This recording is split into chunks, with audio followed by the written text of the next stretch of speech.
Salut, c'est Adam, bienvenue sur cette toute nouvelle vidéo et dans cette vidéo on va parler d'indépendance financière, comment créer un business quand on a 20 ans.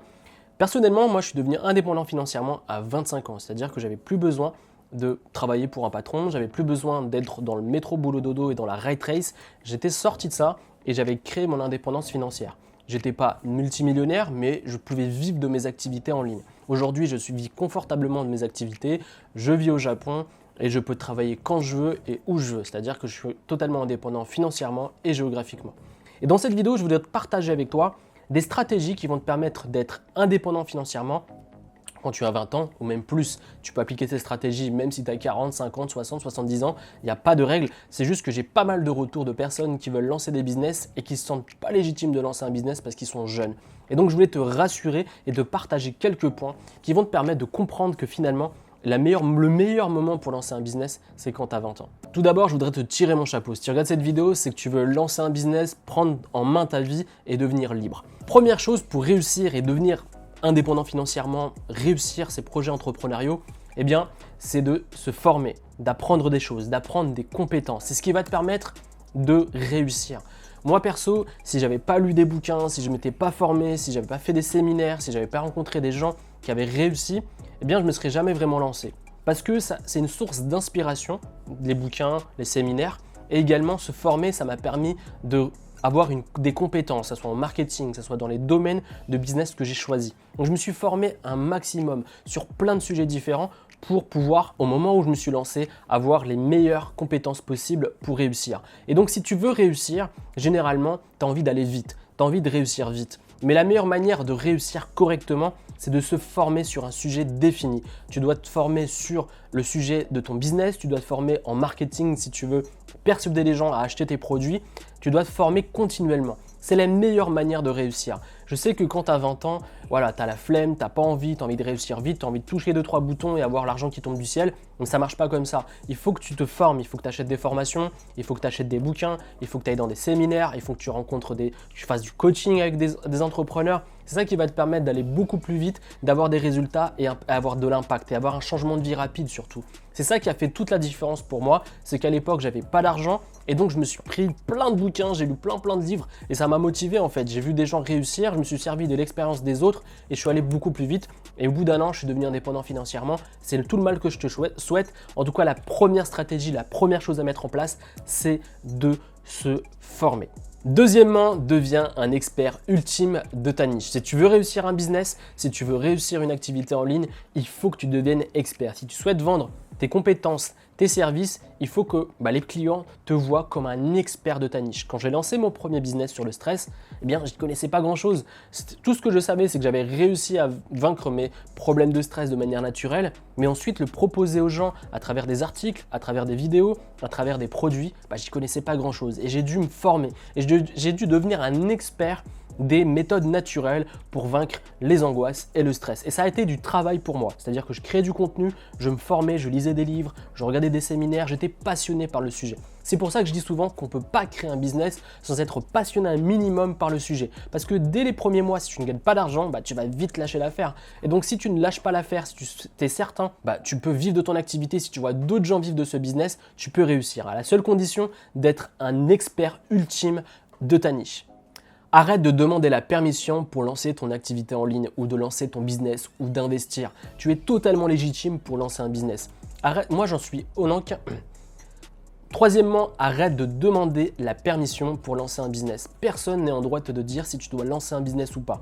Si tu es convaincu que c'est la bonne chose pour toi, lance ton business. Tu verras que l'aventure est exceptionnelle, tu vas apprendre énormément de choses, tu vas apprendre des compétences et ça va te permettre de sortir du métro boulot dodo et de prendre ta vie en main et de devenir libre financièrement et géographiquement. Quatrièmement, arrête avec le syndrome de l'excusite. L'excusite, c'est quoi? C'est le syndrome des personnes qui se trouvent plein d'excuses pour pas lancer leur business. Je suis trop vieux, je suis trop jeune, je suis pas assez intelligent, je suis pas légitime, j'ai pas les compétences. Bref, ça, t'en as sûrement des tonnes, t'as plein de pensées négatives qui t'empêchent de lancer. Le truc, c'est que si tu veux réussir, il faut que tu te lances. Il faut pas que tu te poses des milliards de questions. Tu ne risques rien. Tu risques à part de perdre un peu d'argent, mais ce que tu vas apprendre en lançant ton business est juste exceptionnel. L'expérience que tu vas engranger en lançant ton activité est juste exceptionnelle. Donc arrête de te poser des questions, arrête de te poser des questions sur ton âge, sur ton sexe, sur n'importe quoi. Lance ton business et tu verras que ça fera toute la différence. Cinquièmement, si tu veux réussir, il faut que tu apprennes la patience. Ça fait partie du jeu.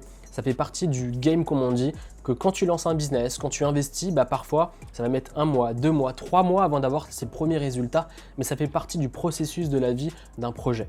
Donc, il faut que tu comprennes et il faut que tu acceptes cette chose.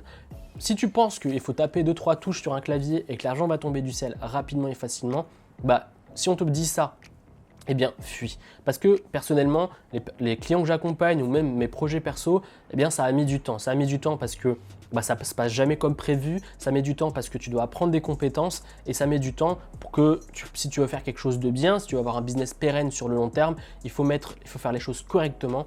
Et donc, pour faire les choses correctement, il faut être patient et les choses arrivent. Quoi qu'il arrive, si tu fais les choses correctement, il n'y a aucune raison que tu n'y arrives pas et il n'y a aucune raison que tu ne réussisses pas ton projet de business. Tu veux réussir un projet entrepreneurial, il faut que tu trouves un mentor. Un mentor, c'est quelqu'un qui va t'accompagner dans ton processus et dans ta création de business. Un mentor, c'est pas forcément quelqu'un de physique. Je t'en parlais sur une dernière vidéo en parlant de Warren Buffett. Pour moi, c'était un mentor. Les bouquins, ça peut être vu comme des mentors, c'est-à-dire que tu peux lire des biographies d'entrepreneurs tels que Steve Jobs, Elon Musk ou d'autres entrepreneurs, ou encore te former chez des youtubeurs, c'est une façon de trouver des mentors, des gens qui ont réussi et qui vont te donner les démarches à suivre pour réussir son projet de business. Tu as des formations, tu as des séminaires, tu peux contacter directement des influenceurs ou des entrepreneurs pour leur demander des conseils ou même prendre des heures de coaching. Tu as toujours moyen de trouver un mentor. Sers-toi de l'expérience des autres pour réussir et c'est ça qui fait toute la différence. C'est l'envie et la soif d'apprendre et se faire accompagner par des gens qui ont déjà réussi, qui sont passés par le chemin que toi tu souhaites atteindre. Moi par exemple, j'accompagne pas mal d'entrepreneurs en coaching. C'est des gens qui souhaitent devenir indépendants financièrement, doubler, tripler leur chiffre d'affaires. C'est des choses que j'ai déjà faites et donc à travers mon expérience, ils vont 2 fois plus vite, ils ont plus d'impact et réussissent leur projet de business. Donc la principale chose que tu dois te mettre en place, c'est de te dire ok, je dois me former et trouver un mentor ou trouver des mentors entre guillemets virtuels qui vont me permettre de réussir mon projet de business. Le dernier conseil, c'est gère ton argent. Quand tu as la vingtaine ou même plus, tu as tendance à claquer un peu ton argent, à flamber un petit peu, alors que cet argent vaut de l'or. Cet argent va te permettre peut-être d'investir dans l'immobilier, d'investir dans des formations, d'investir dans des compétences. Et donc c'est important que tu comprennes que, et oui, tu dois te faire plaisir, mais aussi avoir une part d'investissement pour soi, pour s'améliorer, pour investir. Quand j'ai acheté mon premier appart, c'est de l'argent que j'avais mis de côté pendant de longues années. C'est-à-dire que quand j'avais l'argent pour avoir l'apport pour acheter mes 2 appartements, c'est de l'argent que j'avais accumulé depuis mes 22, 23 ans. Donc c'est de l'argent que j'avais mis de côté. Et j'aime bien gérer mon argent parce que je sais que ça va me servir et que je vais pouvoir investir dans des choses. Par exemple, quand j'ai eu mes premiers prestataires sur le web, c'est avec l'argent que j'avais mis de côté. Donc c'est important de mieux gérer son argent, de ne pas être en dette, de ne pas être à découvert parce que c'est vraiment la pire chose qui puisse t'arriver. Quand tu es un entrepreneur, tu vas avoir des hauts et des bas. Donc gérer son argent très tôt de manière correcte et de ne pas être dans une situation difficile financièrement à chaque fin de mois, c'est quelque chose que tu dois faire rapidement. Il y a plein de bouquins sur la gestion financière, c'est important de les regarder ou même des vidéos YouTube ou même des formations. Forme-toi si tu as des difficultés financières parce que quand tu es entrepreneur, tu n'as plus ce salaire régulier qui rentre, tu vas avoir peut-être beaucoup d'argent et savoir gérer son argent, c'est quelque chose de primordial pour mieux investir, pour développer d'autres business, pour avoir des prestataires. Bref, l'argent, ça se gère et donc c'est une des compétences que je te conseille d'avoir si tu veux réussir ton projet de business quand tu as 20 ans. Si tu souhaites développer une activité avec moi, si tu souhaites te lancer et créer un business en ligne, je peux t'aider et t'accompagner à développer un business en ligne. Pour cela, j'ai créé une formation totalement gratuite et totalement offerte où je t'accompagne étape par étape vers la création de ton business. Pour cela, tu as juste à cliquer là ou dans la description et moi je te retrouve très prochainement à une nouvelle vidéo. C'était Adam, salut!